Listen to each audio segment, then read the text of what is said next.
Praise the Lord brother and sisters, may God bless you all.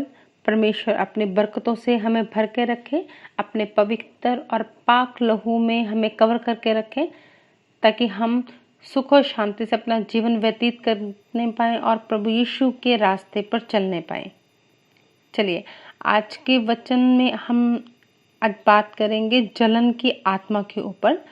यानी हम सब में जलन की आत्मा है, पर हम उससे मुक्ति कैसे पाएं।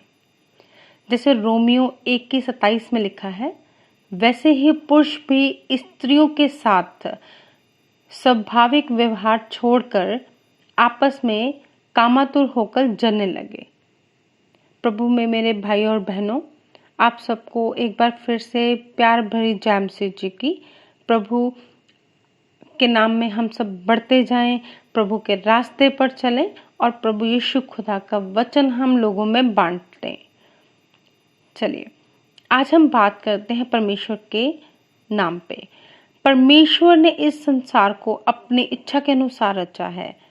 इस संसार में कोई अमीर है, कोई गरीब है।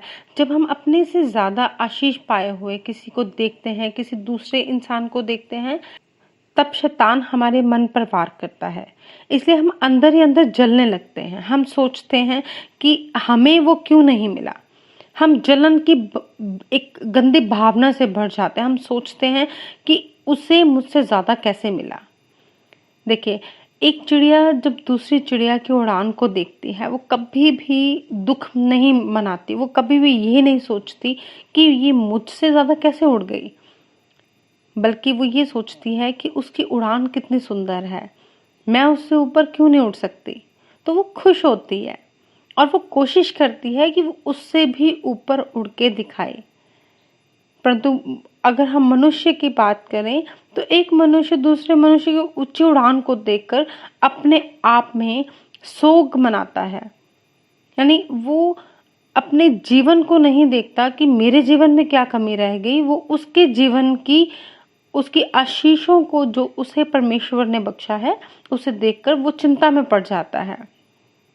देखिए, हमें अपने जीवन की सफलता के लिए काम करना है। हमें दूसरे किसी जन को देखकर उसकी सफलता से जलना नहीं है। उसकी सफलता को देखकर चिंता में नहीं आना है। इसलिए वो जलन से, कड़वाहट से भर जाता है। देखिए, ध्यान दीजिए, पवित्र शास्त्र इस विषय में क्या कहता है। पहला पत्रस 5:6 में लिखा है, इसलिए परमेश्वर के बलवंत हाथ के नीचे दीनता से रहो, जिससे वह तुम्हें उचित समय पर बढ़ाए। प्रियो, परमेश्वर के पास आपके लिए एक योजना है, और वो योजना आपके जीवन में तब ही पूरी होती है जब आप सही समय का इंतजार करते हैं। देखिए, हमारा समय आएगा। अगर आज किसी का समय है, हमने ये नहीं सोचना कि हमारा क्यों नहीं। हमने खुश होना है किसी की सफलता को देख के, क्योंकि परमेश्वर हमारी नियत देखता है। अगर हम किसी की सफलता को देखकर खुश होते हैं, तो हमारा स्वर्गीय परमेश्वर हमें दुगनी आशीषें देता है। देखिए, सबसे पहले जलन की आत्मा को अपने अंदर से जला दीजिए। वो तुझसे सुंदर है, वो तुझसे अच्छा है, वो उससे अच्छा है, पर मेरे पास वो क्यों नहीं है, वो मुझसे अच्छा गाता है। देखिए, हम चर्च में जाके, हम में से बहुत सारे विश्वासी हैं जो रेगुलर चर्च जाते हैं, वो हम चर्च में जाके भी सोचते हैं कि मैं उससे अच्छा गाता हूँ या मैं उससे अच्छा गाती हूँ, पर पास्टर जी ने मुझे तो मौका नहीं दिया और उसे मौका दिया। मैं उससे अच्छा बजा लेता हूँ या मैं उससे अच्छा बजा लेती हूँ, पर फिर भी मौका मुझे क्यों नहीं मिला।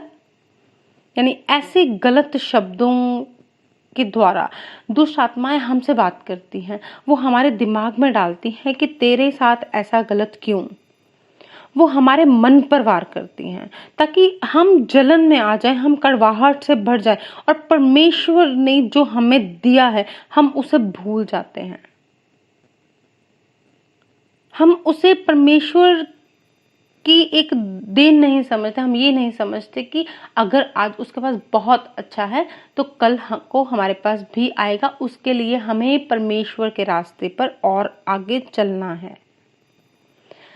हम वो सब भूल जाते हैं जो परमेश्वर ने हमें पहले से दे रखा है। हम उसे भूल जाते हैं। हम कहते नहीं, उसके पास जो है वो हमारे पास क्यों नहीं है।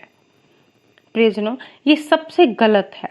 देखिए, सही समय आने पर परमेश्वर हमें भी ऊंचा करेंगे, वो सबको देंगे जो हम चाहते हैं, जो हम पाना चाहते हैं, क्योंकि पवित्र शास्त्र कहता है, सबोपदेशक 3:1 में हम पढ़ते हैं, हर एक बात का एक अवसर और प्रत्येक काम का जो आकाश के नीचे होता है एक समय है। इसलिए अपने समय का इंतजार कीजिए और परमेश्वर में बने रहें, पवित्रताई में बने रहें और उनके वचनों के प्रति आज्ञाकारी रहें। परमेश्वर आपको भी सही समय पर ऊंचा जरूर उठाएंगे, क्योंकि वो हमें बहुतायत से आशीष देंगे। क्योंकि देखिए, हमें परमेश्वर के रास्ते पर चलना है, हमें बहुतायत से परमेश्वर का धन्यवाद करना है। देखिए, अगर हम जो हमारे पास पहले से है उसके लिए परमेश्वर का दिल से धन्यवाद करते हैं, तो वो हमारा स्वर्गीय परमेश्वर हमें और आशीषें क्यों नहीं देगा। देखिए, परमेश्वर इस वचन के द्वारा हमारे माध्यम में है और परमेश्वर खुदा इस वचन को सुनने वाले और जो जन अभी से सोचते हैं कि आज के बाद वो जलन की आत्मा को अपने ऊपर हावी नहीं होने देंगे, उनको परमेश्वर बहुतायत से आशीषें दे। परमेश्वर उनको अपने नाम में बढ़ाएं और वो परमेश्वर के रास्ते पे बढ़ते जाएं। ओ मेरे खुदा परमेश्वर, आप हम सबके रास्ते खोलें खुदा। धन्यवाद मेरे परमेश्वर। Thank you, brothers and sisters. May God bless you all.